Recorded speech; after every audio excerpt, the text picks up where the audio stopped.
Tonight, I'd like to tell you a tale of Dr. William Miller, the American preacher whose teachings spawned the Seventh-day Adventist religion of today. In the 19th century, Miller grew an enormous following by telling anyone who'd listen that he could, by reading the Bible and then applying his own math, predict the exact date for the second coming, Jesus' big return to show business.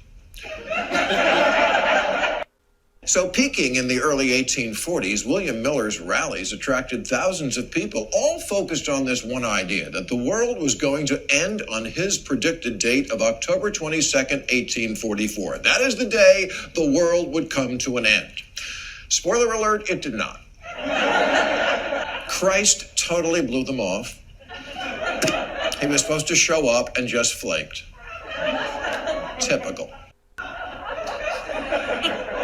Now, when you stake your whole religion on one all-important prophecy that doesn't come true, the logical reaction from followers should be, well, I guess that was a bunch of... No, this sect doubled down, and to this day refers to October 22nd, 1844 as the Great Disappointment.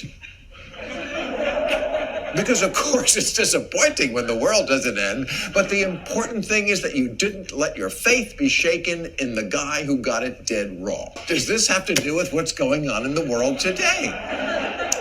Well, recently there's been another large group of people who had a great disappointment.